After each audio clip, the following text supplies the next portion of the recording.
Buenas, un saludo muy cordial para todos los miembros de este canal y bienvenidos a la clase de relaciones periódicas entre los elementos, parte 2. En el video del día de hoy hablaremos del funcionamiento de la tabla periódica, así que los quiero muy concentrados y recuerden que si están aquí es para aprender con conciencia.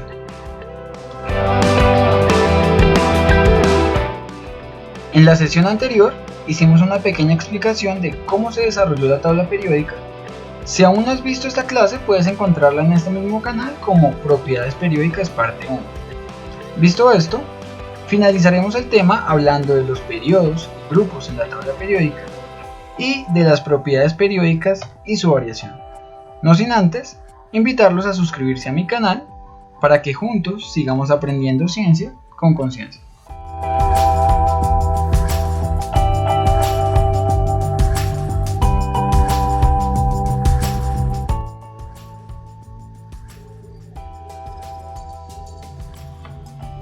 El esquema que les presento aquí nos permite observar que la distribución de los elementos obedece a una secuencia lógica basada en la configuración electrónica de los mismos y en particular a el tipo de orbital que van a ocupar sus electrones más externos.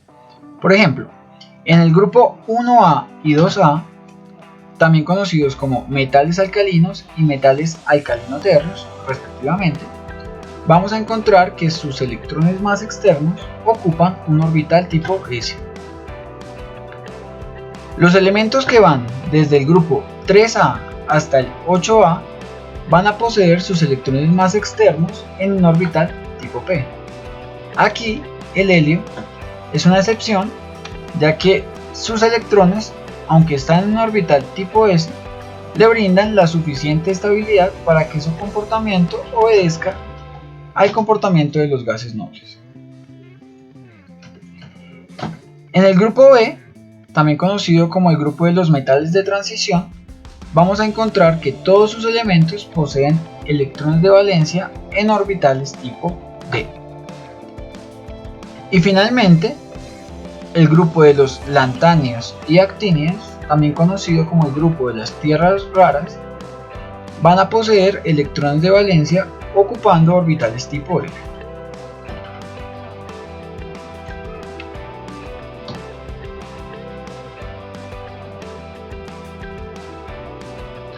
La tabla periódica moderna está organizada en 7 periodos y 18 grupos.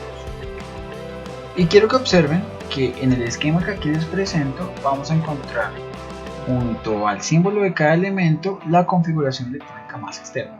Esto nos va a ser de mucha utilidad para la explicación que haré.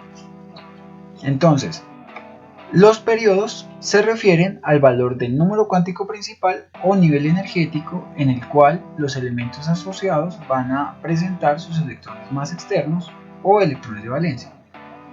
Por ejemplo, en el periodo 1, con número cuántico principal 1, vamos a encontrar al hidrógeno con configuración electrónica 1s1 y al helio con configuración electrónica 1s2, es decir, que van a presentar sus electrones en el nivel 1, que de hecho en este caso viene a ser su único nivel. En el periodo 2 vamos a encontrar a todos aquellos elementos que presentan electrones de valencia en una subcapa de nivel 2. De igual forma, en el periodo 3 vamos a encontrar a todos aquellos elementos que presentan sus electrones de valencia en una subcapa de nivel 3. Sin embargo, a partir del periodo 4 vamos a encontrar una pequeña excepción.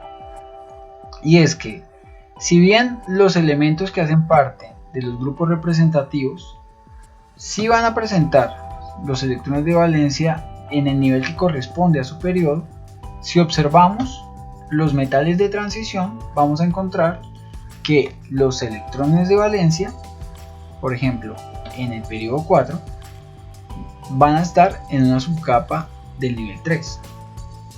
De esto ya habíamos hablado en la clase de configuración electrónica parte 2, que por supuesto ustedes pueden encontrar en este canal. Pero quiero que recordemos que en los átomos polielectrónicos se va a presentar una variación en los niveles de energía debida al efecto de apantallamiento. En los metales de transición del periodo 4, por ejemplo, vamos a encontrar que la subcapa 3D va a ser ligeramente más energética que la subcapa 4S y por tanto sus electrones de valencia van a estar ocupando la subcapa 3D. Este mismo patrón se repite en los periodos superiores. Algo muy parecido va a suceder con los lantánidos y los actínidos. Por ejemplo, fíjense que en los lantánidos los electrones de valencia van a estar ocupando la subcapa 4F, es decir, que esta subcapa va a ser ligeramente más energética que la subcapa 5D. Asimismo, en los actínidos, la subcapa 5F va a ser ligeramente más energética que la subcapa 6D. Adicional a esto, hay algo que me gustaría aclarar acerca de los lantánidos y los actínidos, también conocidos como elementos de transición interna, y es que sus nombres derivan del hecho de que, ya que su comportamiento químico es tan similar, podrían ocupar la posición de el lantano y del actíneo respectivamente. Por otro lado, tenemos los grupos organizados en forma de columnas. Los elementos que hacen parte de un mismo grupo poseen propiedades químicas y físicas bastante similares debido a que su configuración electrónica en la capa más externa es semejante. Por ejemplo, si analizamos el grupo de los metales alcalinos, vamos a notar que en todos los casos su único electrón de valencia va a estar ubicado sobre un orbital tipo S. Este mismo patrón se repite en todos los grupos. Para hablar de los grupos, comenzaremos hablando del elemento hidrógeno, el cual, aunque tradicionalmente se le ubica en el grupo 1A por su configuración electrónica, difiere considerablemente de los demás elementos de este grupo, que como ya mencionamos se trata de los metales alcalinos. Al igual que el resto de los elementos del grupo 1A, el hidrógeno forma un ion monovalente positivo, conocido como hidrón o hidrogenión. Sin embargo, en los compuestos conocidos como hidruros, que son compuestos de hidrógeno con los metales alcalinos y los metales alcalino-térreos, forma un ion monovalente negativo conocido como el ion hidruro. En este aspecto, el hidrógeno se comporta de una forma más parecida a la de los elementos halógenos. Por supuesto, el compuesto más importante del hidrógeno es el agua, la cual se forma al quemar hidrógeno en presencia de oxígeno. Bien, ahora sí vamos a hablar propiamente del grupo 1A. Estos elementos se caracterizan porque su configuración electrónica es en todos los casos ns1. Tienen baja energía de ionización y por tanto tienden a ceder su único electrón de valencia formando iones monopositivos. Quiero que tengamos en cuenta que los metales alcalinos son muy reactivos, por lo cual no es posible encontrarlos en estado libre en la naturaleza, sino que siempre vamos a encontrarlos formando compuestos como óxidos e hidruros.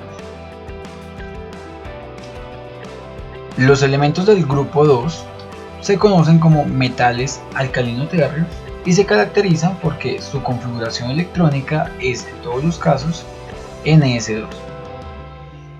Son relativamente menos reactivos que los metales alcalinos y además van a presentar una variación en la reactividad dentro de los elementos del mismo grupo. Por ejemplo, el berilio no reacciona con agua. El magnesio reacciona lentamente con vapor de agua y el calcio, estroncio y bario son lo suficientemente reactivos para reaccionar con agua fría.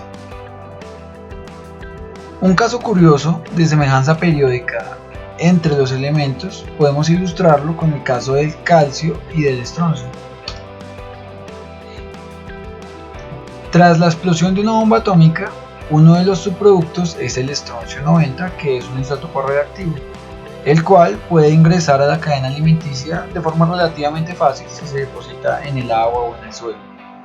Y debido a que tiene una semejanza química bastante grande con el calcio, puede reemplazarlo en hueso y tras una exposición prolongada a la radiación del estroncio 90 se pueden generar enfermedades crónicas como la anemia y la leucemia.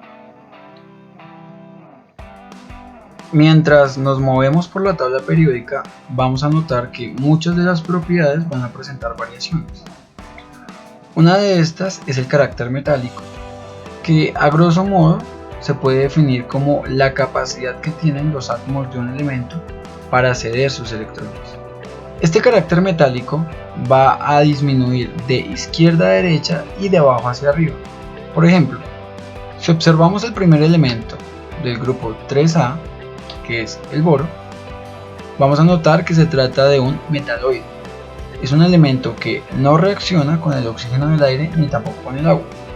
Sin embargo, el resto de los miembros del grupo se trata de metales, en todos los casos.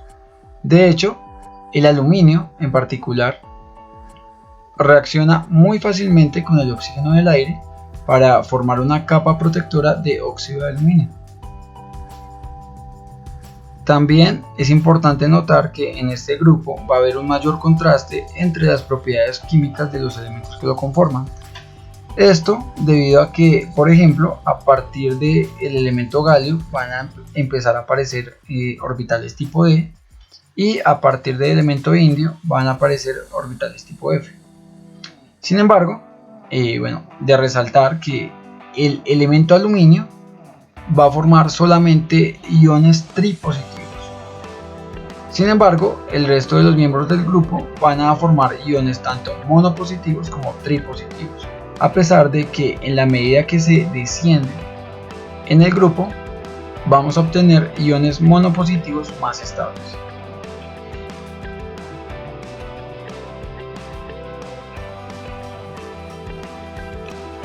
En el grupo 4A, o grupo del carbono como también se le conoce, nos vamos a encontrar con todos aquellos elementos cuya configuración electrónica más externa es ns2, np2. En primer lugar vamos a tener al elemento carbono como elemento no metálico, seguido de dos elementos metaloides que son el silicio y el germanio, y finalmente dos elementos metálicos que son el estaño y el plomo. En este grupo la tendencia va a ser a trabajar con estado de oxidación 4 más y 2 más.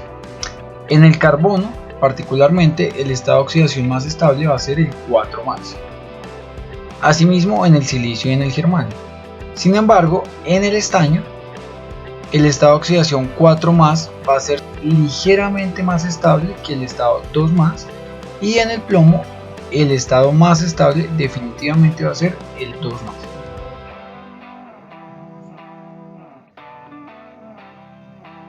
La configuración electrónica más externa de los elementos del grupo 5A va a ser ns2np3. En este grupo vamos a encontrar en primer lugar dos elementos no metálicos que son el nitrógeno y el fósforo, seguidos de dos metaloides que son el arsénico y el antimonio, y finalmente un elemento metálico que es el bismuto. Como podremos imaginar, en este grupo las diferencias en el comportamiento químico van a ser mucho más marcadas. De resaltar aquí que todos los elementos, a excepción del nitrógeno, van a estar en estado sólido. El nitrógeno vamos a encontrarlo como uno de los principales componentes del aire, es decir, en estado gaseoso, en forma de molécula diatómica. Por otro lado, los elementos fósforo y arsénico particularmente, vamos a encontrarlos formando moléculas tetraatómicas.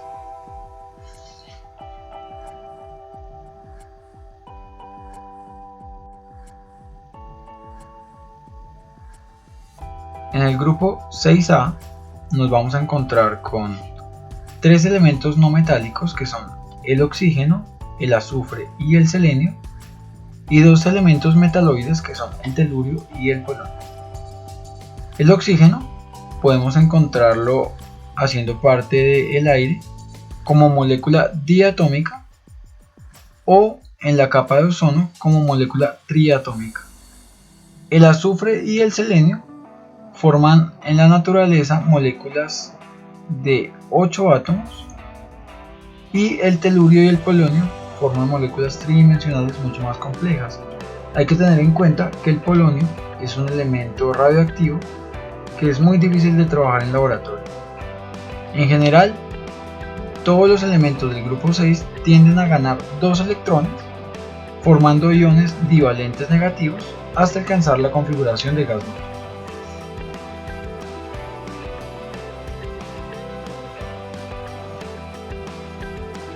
En el grupo 7 tenemos a los elementos conocidos como halógenos. En este grupo todos los elementos son no metales y se representan con la fórmula general X2, en donde X representa a un elemento halógeno. Son altamente reactivos y tienden a formar iones monovalentes negativos conocidos como halógenuros. Estos halógenuros tienen la particularidad de que alcanzan una configuración electrónica que es isoelectrónica con la del gas noble inmediato. Por ejemplo, el ion fluoruro tiene la misma configuración electrónica que el neón, el cloruro la misma que el argón, el bromuro la misma configuración electrónica que la del criptón y el yoduro la misma configuración electrónica que la del xenón. Los halógenos son capaces de formar compuestos químicos con casi todos los elementos de la tabla periódica, incluso consigo mismo, y cuando se mezclan con los metales alcalinos y alcalino-térreos forman sales de naturaleza iónica.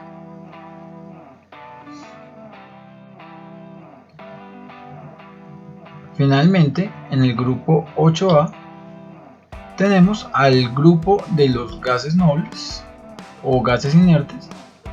Por supuesto, todos son no metales y se encuentran únicamente como especies monoatómicas.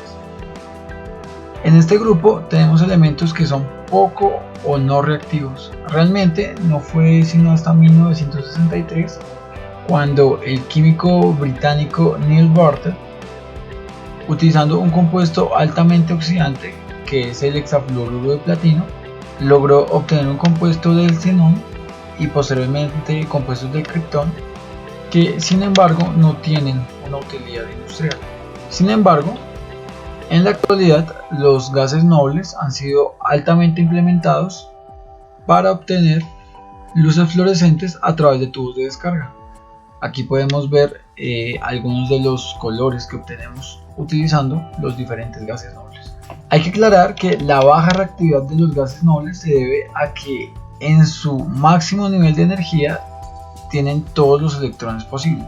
Por ejemplo, en el caso del helio, con configuración electrónica 1s2, tiene su único orbital completamente lleno.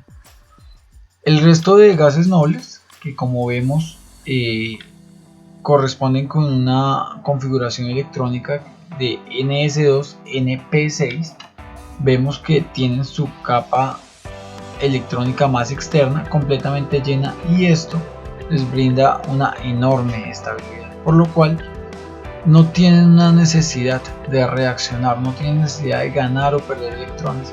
De hecho, los gases nobles tienen las energías de ionización más altas. Este tema de las energías de ionización lo vamos a ver dentro de un momento.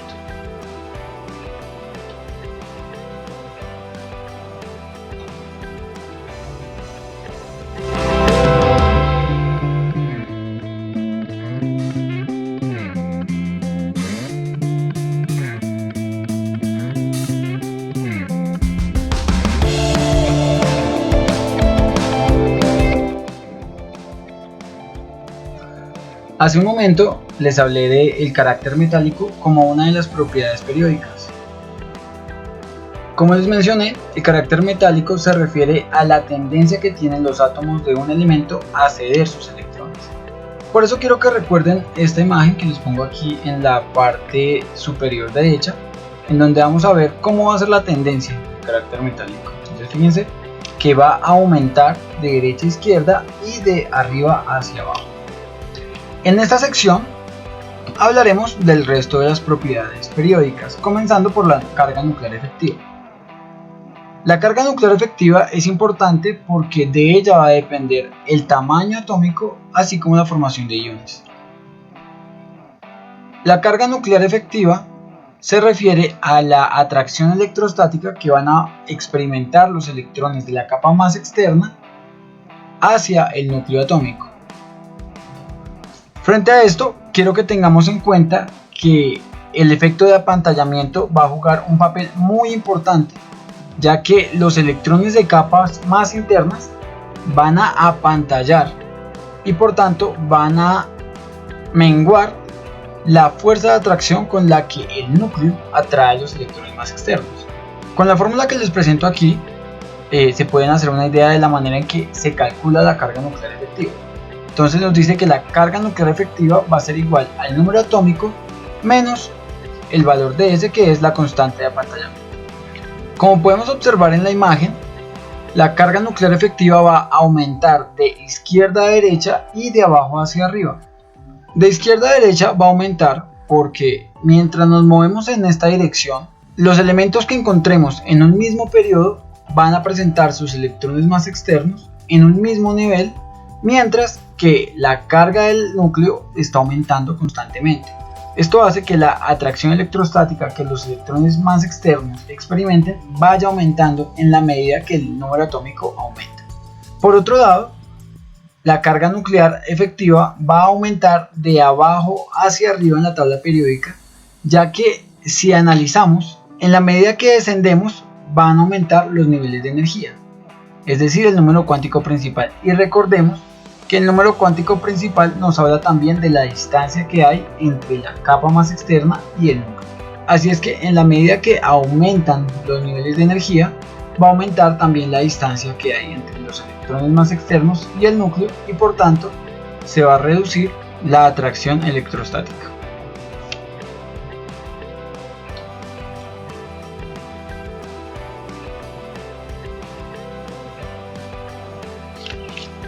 Quiero que tengamos en cuenta que del tamaño de los átomos van a depender propiedades como la densidad, el punto de fusión y punto de ebullición de cada uno de los elementos.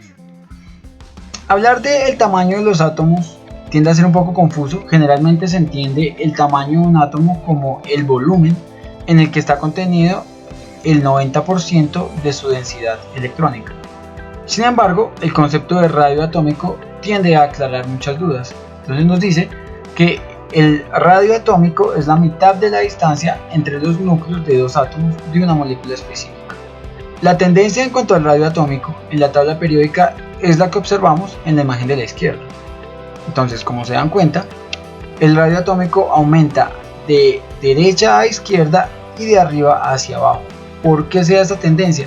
Básicamente porque entre menor sea la carga nuclear efectiva, mayor va a ser la distancia entre los electrones más externos y el núcleo. Y como ya vimos, la carga nuclear efectiva va a aumentar de izquierda a derecha. Así que es lógico que en la dirección contraria aumente el radio atómico. Por otro lado, el radio atómico va a ir de la mano con los niveles energéticos. Entre mayor sea el nivel energético en el que están ubicados los electrones más externos, mayor va a ser la distancia de estos y el núcleo. Por tanto, mayor va a ser el radio atómico.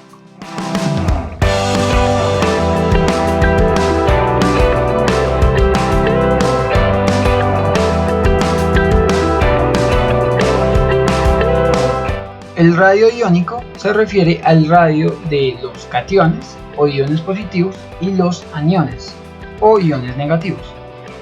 Quiero que observemos que en cada caso va a haber una tendencia que nos dice que los cationes van a tener un radio mucho menor que el de el átomo del cual proceden, mientras que los aniones van a tener un radio mucho mayor al del átomo del cual proceden. ¿Por qué es esto? Pues bueno, básicamente, si analizamos por ejemplo el caso del litio, observemos que para obtener una carga positiva necesariamente tuvo que haber perdido uno de sus electrones. Significa que la distancia entre el núcleo y sus electrones más externos ahora es mucho menor. Esto sumado al hecho de que cada uno de los átomos que pierde un electrón para formar un catión está reduciendo al mismo tiempo el efecto de apantallamiento que pueda tener este electrón sobre los demás, lo cual aumenta la carga nuclear efectiva y, como ya vimos, esto reduce el radio. Caso contrario va a pasar con los aniones, en donde al agregar un electrón extra va a aumentar el efecto de apantallamiento y por tanto la carga nuclear efectiva va a verse disminuida, aumentando el radio. ¿Listo? En la parte izquierda tenemos unos ejemplos mucho más puntuales, nuevamente con el litio, pero aquí podremos observar qué tanto se va a reducir su radio. Entonces, en el átomo de litio, el radio atómico es de 1.23 angstroms, pero al perder uno de sus electrones para formar el catión litio, el radio iónico va a pasar a ser de 0.68 angstroms. Por otro lado, el átomo de flúor, que en un principio tiene un radio de 0.64 angstroms, al ganar un electrón para formar el ion fluoruro, obtendrá un radio de 1.36 angstroms.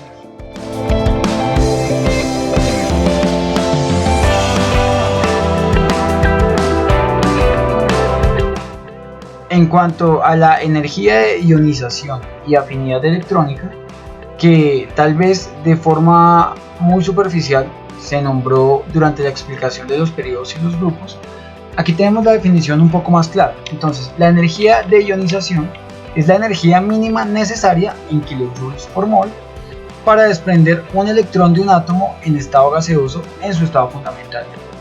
O en otras palabras, sería como la energía necesaria en kilojoules por mol para extraer un mol de electrones de un mol de átomos en estado gaseoso.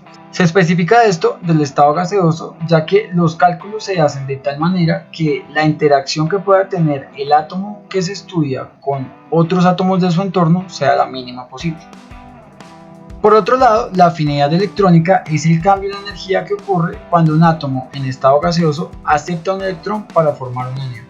En pocas palabras, la energía de ionización nos va a hablar de la cantidad de energía que tenemos que suministrar para extraer un electrón de un átomo, mientras que la afinidad electrónica nos va a hablar de la tendencia que va a tener un átomo a aceptar más electrones. En el gráfico que aquí les presento podemos ver cómo es la variación de esta tendencia. Entonces, tanto la energía de ionización como la afinidad electrónica van a aumentar de izquierda a derecha y de abajo hacia arriba, ¿cierto? Entonces, pensémoslo en términos de la carga nuclear efectiva. Si nos movemos de izquierda a derecha, dijimos que la carga nuclear efectiva va a aumentar, es decir, que la fuerza de atracción que tiene el núcleo hacia sus electrones más externas es mucho mayor, lo que hace que sea mucho más difícil extraer un electrón de la capa más externa, y que de igual forma va a aumentar esa tendencia porque la atracción electrostática del núcleo hacia la periferia es mayor. Esto va a aumentar la tendencia que tengan estos átomos de la parte más derecha de la tabla periódica a aceptar nuevos electrones.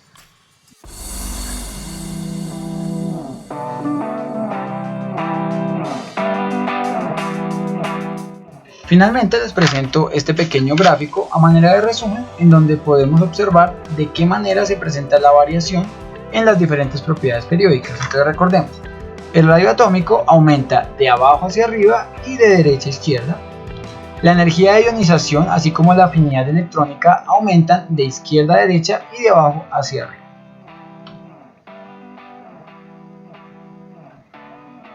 Bueno, esto ha sido todo en cuanto al tema de propiedades periódicas. Recuerden que si tienen alguna duda pueden dejármela en la sección de comentarios y estaré pendiente de resolverla. Por favor, si este video, así como este curso de química general, está siendo de utilidad para ustedes, les agradeceré mucho su pulgarcito arriba. Y por supuesto también los invito a suscribirse para que puedan disfrutar de todo nuestro contenido. No siendo más, me despido por ahora, esperando que estén muy bien. Nos veremos en la próxima clase.